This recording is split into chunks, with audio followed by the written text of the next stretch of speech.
ಭಕ್ತಿಗೆ ಶಿವ ಒಲಿತಾನ? ಭಕ್ತಿಗೆ ಒಲಿಯದೆ ಮತ್ತು ಇನ್ಯಾವುದಕ್ಕೆ ಒಲಿತಾನೆ? ಶಿವ ಭಕ್ತಿಗೆ ಒಲಿಬೇಕು.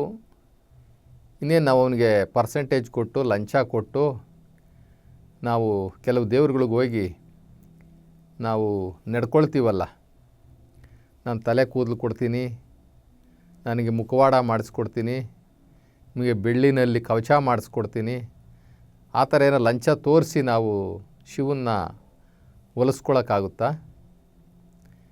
ಶಿವನನ್ನು ಒಲಿಸ್ಕೊಳ್ಳೋದಕ್ಕೆ ಭಕ್ತಿ ಒಂದೇ ಮಾರ್ಗ.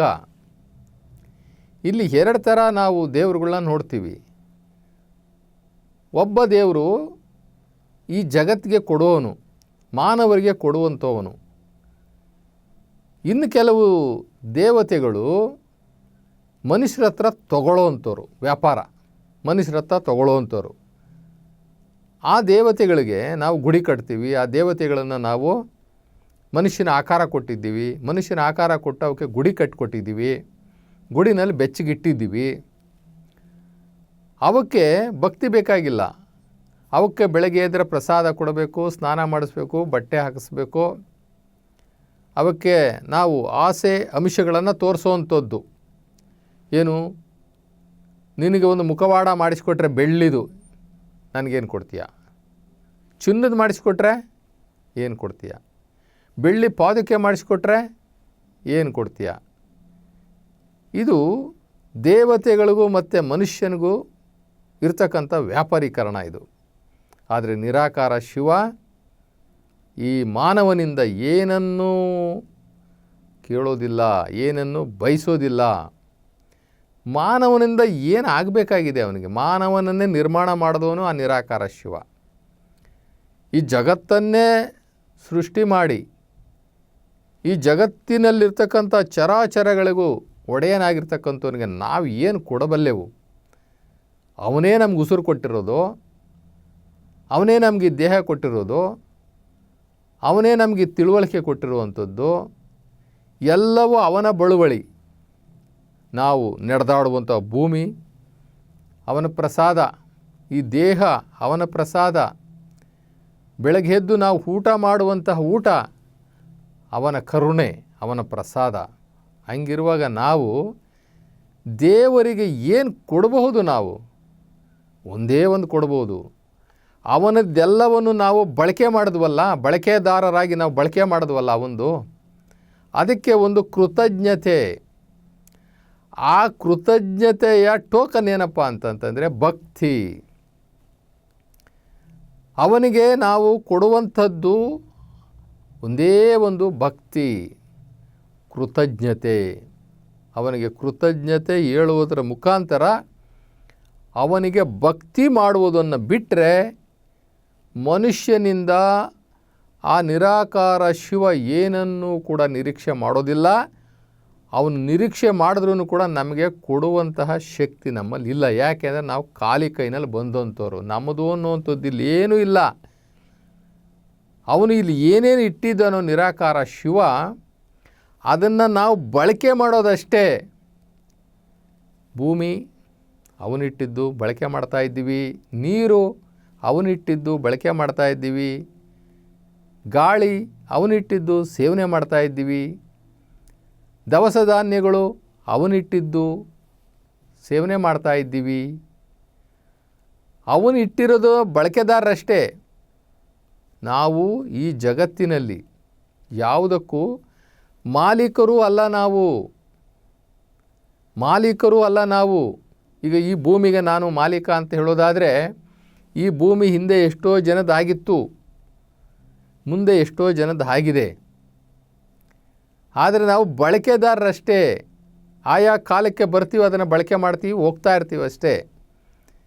ಎಲ್ಲ ವಸ್ತುಗಳು, ಈ ಭೂಮಿಯ ಮೇಲಿರ್ತಕ್ಕಂಥ ಎಲ್ಲ ವಸ್ತುಗಳು ಎಲ್ಲವೂ ಕೂಡ ಹಿಂದೆ ಎಷ್ಟೋ ಜನ ಬಳಸಿದ್ರು, ಈಗ ನಾವು ಬಳಸ್ತಾ ಇದ್ದೀವಿ, ಮುಂದೆ ಇನ್ನೆಷ್ಟೋ ಜನ ಬಳಸ್ತಾರೆ. ಬಳಕೆದಾರರಷ್ಟೇ ನಾವು.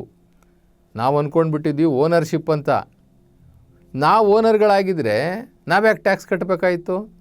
ಹೇಳಬೇಕು. ಕಾರ್ಪೊರೇಷನವರು ಅಥವಾ ಪಂಚಾಯತಿಯವರು ಬರ್ತಾರಲ್ಲ, ಟ್ಯಾಕ್ಸ್ ಕೇಳೋಕ್ಕೆ ಬಂದಾಗ ನಂದು ಮನೆ ಇದು, ನಿನಗೆ ಯಾಕೆ ಟ್ಯಾಕ್ಸ್ ಕೊಡಬೇಕು ಅಂತ ಕೇಳಲಿ, ನಂದು ಜಮೀನು ನಾನು ಯಾಕೆ ಟ್ಯಾಕ್ಸ್ ಕೊಡಲಿ ನಿನಗೆ ಅಂತ ಹೇಳಲಿ.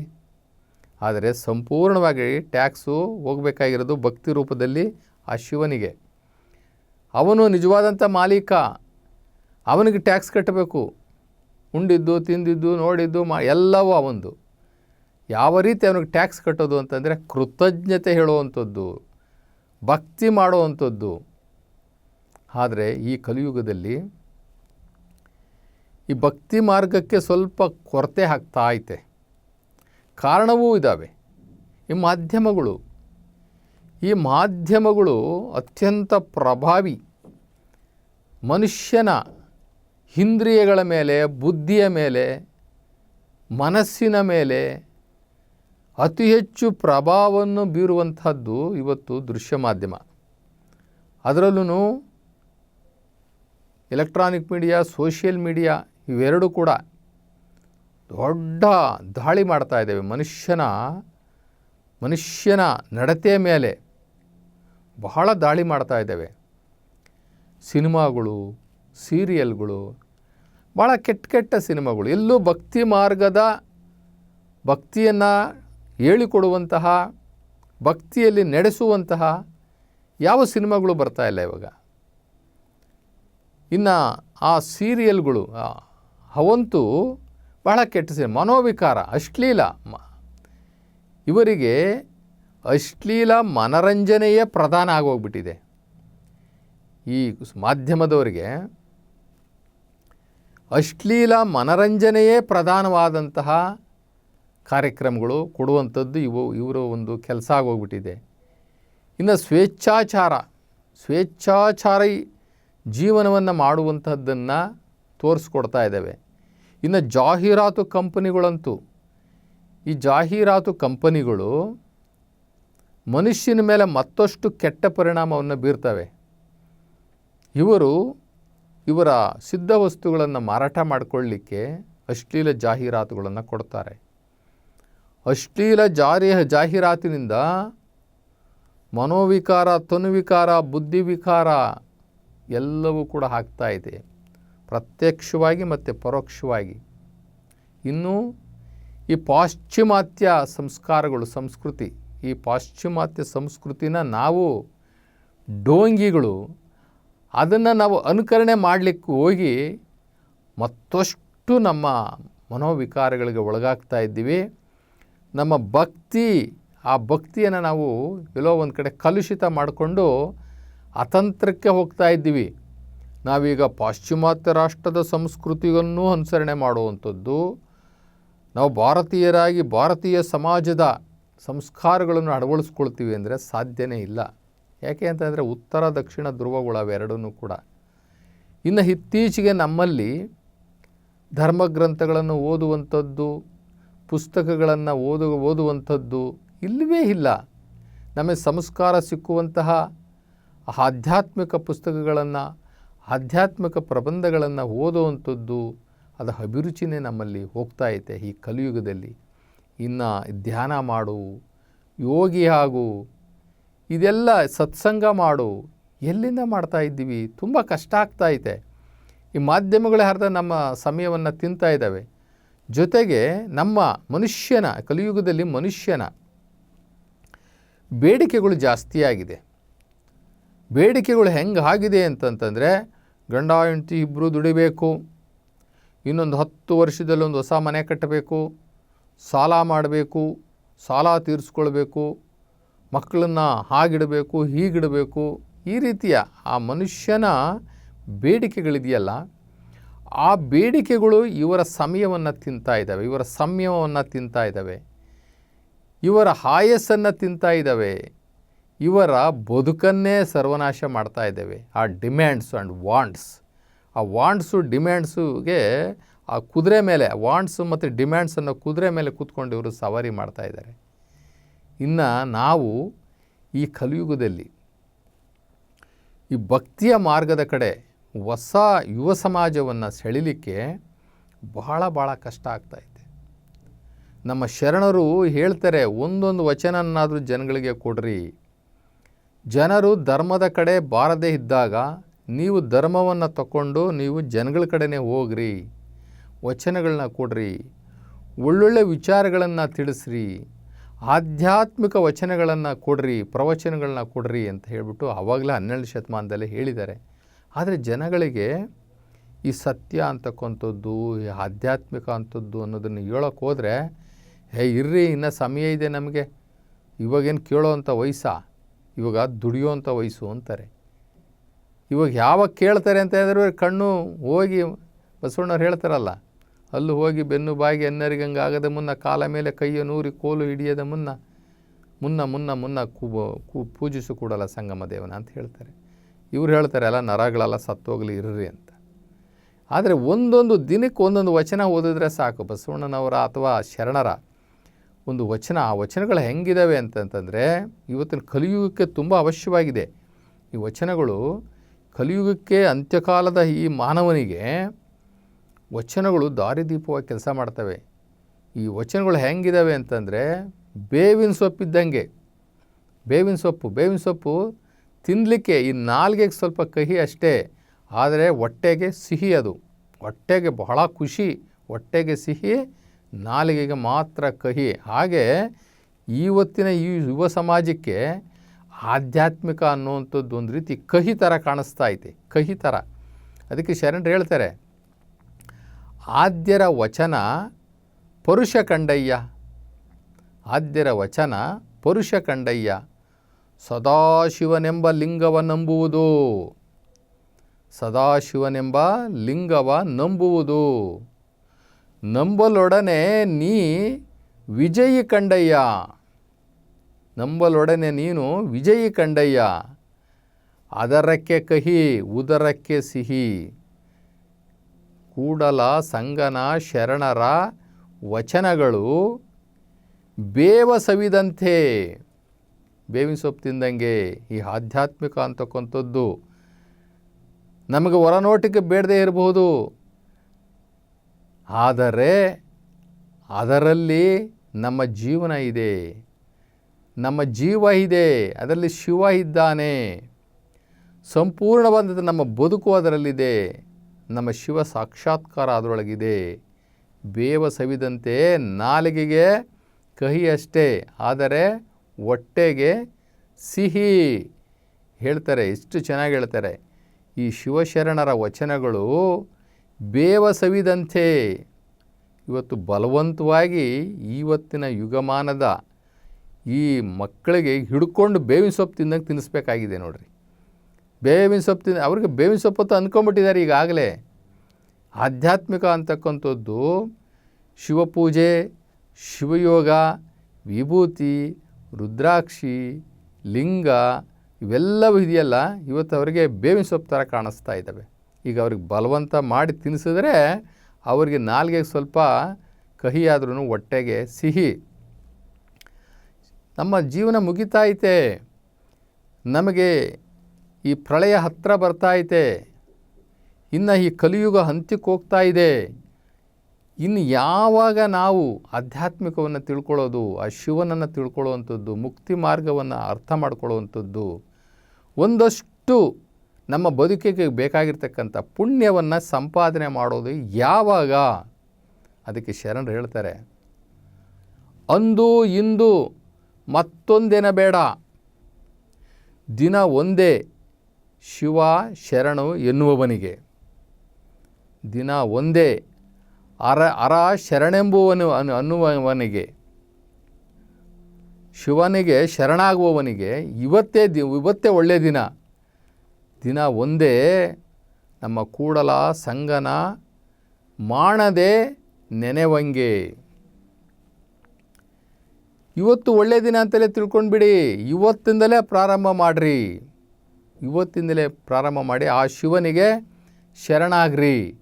ಆ ಶಿವನಿಗೆ ಶರಣಾಗಿ ಇವತ್ತಿಂದಲೇ ನಿಮ್ಮ ಬದುಕಿನಲ್ಲಿ ಒಂದು ಬದಲಾವಣೆಯನ್ನು ತಂದುಕೊಳ್ಳಿ ಅಂತ ಹೇಳಿ ಶರಣರು ಅವತ್ತೇ ಹೇಳಿದ್ದಾರೆ.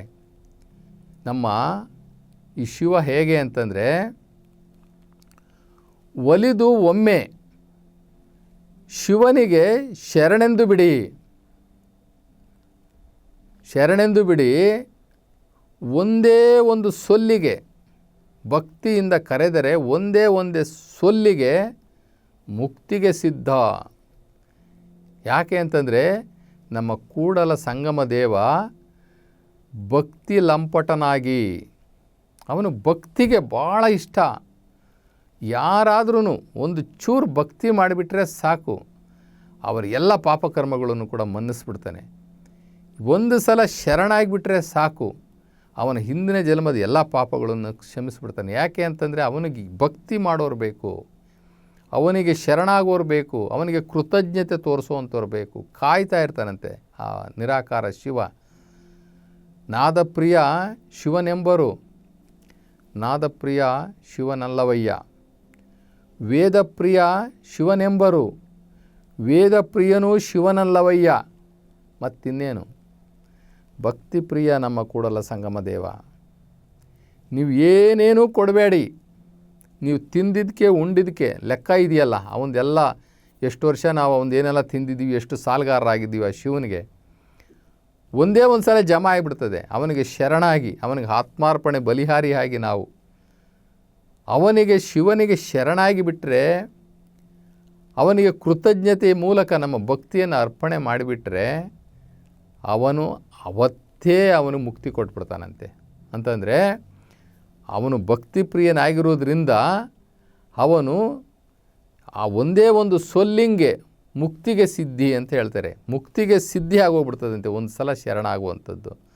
ಆದ್ದರಿಂದ ಈ ಕಲಿಯುಗದಲ್ಲಿ ಈ ಮಾಧ್ಯಮಗಳಿಂದ ಬಿಡಿಸ್ಕೊಂಡು ನಾವು ಒಂದಷ್ಟು ಬಿಡುವನ್ನು ಮಾಡಿಕೊಂಡು, ಈ ಮಾಧ್ಯಮಗಳು ಕೊಡ್ತೀವಲ್ಲ ಆ ಸಮಯವನ್ನು ಸ್ವಲ್ಪ ಈ ಕಡೆ ಸೆಳ್ಕೊಂಡು ನಾವೊಂದಷ್ಟು ಶಿವಜ್ಞಾನ, ಶಿವಪೂಜೆ ಅಥವಾ ಓದುವಂಥದ್ದು, ಒಳ್ಳೊಳ್ಳೆ ಶಿವಜ್ಞಾನದ ಪುಸ್ತಕಗಳನ್ನು ಓದುವಂಥದ್ದು, ಸ್ವಾಧ್ಯಯನ ಅಂತಾರದಕ್ಕೆ. ಇನ್ನು ಸತ್ಸಂಗ ಮಾಡುವಂಥದ್ದು, ಎಲ್ಲಿ ಪ್ರವಚನಗಳು ನಡೀತಾ ಇದ್ದಾವೆ, ಯಾರು ಒಳ್ಳೆ ಪ್ರವಚನಕಾರರಿದ್ದಾರೆ, ಆಧ್ಯಾತ್ಮಿಕ ಜೀವಿಗಳಿದ್ದಾರೆ, ಅಂಥವರ ಜೊತೆಯಲ್ಲಿ, ಅಂಥವರ ಒಡನಾಟದಲ್ಲಿ ಒಂದಷ್ಟು ಸಮಯವನ್ನು ಕಳೆಯುವಂಥದ್ದು. ಯೋಚನೆ ಮಾಡೋಣ ಕೂತ್ಕೊಂಡು, ನಮ್ಮ ಏರಿಯಾದಲ್ಲಿ, ನಮ್ಮ ಸುತ್ತಮುತ್ತ, ನಮ್ಮ ಫ್ರೆಂಡ್ ಸರ್ಕಲಲ್ಲಿ ಒಂದಷ್ಟು ಆಧ್ಯಾತ್ಮಿಕ ಮಾತಾಡುವಂಥವ್ರು, ಒಂದಷ್ಟು ಶಿವನ ಹರಿವಿರ್ತಕ್ಕಂಥವ್ರು, ಜ್ಞಾನ ಇರ್ತಕ್ಕಂಥವ್ರು ಯಾರಿದ್ದಾರೆ ಅಂತ ಲೆಕ್ಕಾಚಾರ ಹಾಕ್ಕೊಳ್ಳೋಣ. ಲೆಕ್ಕಾಚಾರ ಹಾಕ್ಕೊಂಡು ಅವ್ರ ಹತ್ರ ನಾವು ಒಂದಷ್ಟು ಸಮಯವನ್ನು ಕಳೆಯೋಣ ಅಂಥೇಳ್ಬಿಟ್ಟು ಒಂದು ಸ್ವಲ್ಪ ಸಮಯ ನಾವು ಎತ್ತಿಡೋಣ. ಒಂದಷ್ಟು ಧರ್ಮಗ್ರಂಥಗಳನ್ನು, ಶಿವಜ್ಞಾನದ ಧರ್ಮಗ್ರಂಥಗಳನ್ನು ತಿಳ್ಕೊಳ್ಳುವಂಥ ಒಂದಷ್ಟು ಪುಸ್ತಕಗಳನ್ನ ಓದೋಣ, ಅದಕ್ಕೊಂದಷ್ಟು ಸಮಯವನ್ನು ಎತ್ತಿಡೋಣ. ಇನ್ನೊಂದಷ್ಟು ಸಮಯವನ್ನು ಶಿವಯೋಗ ಮಾಡೋಣ ಅಥವಾ ಧ್ಯಾನ ಮಾಡೋಣ, ಯೋಗ ಮಾಡೋಣ ಅಂಥೇಳ್ಬಿಟ್ಟು ಒಂದಷ್ಟು ಸಮಯವನ್ನು ಎತ್ತಿಟ್ಟಿದ್ದೆ. ಆದರೆ ಇವತ್ತಿನಿಂದಲೇ ನಮ್ಮ ಬದುಕು ಬದಲಾವಣೆ ಆಗುತ್ತೆ.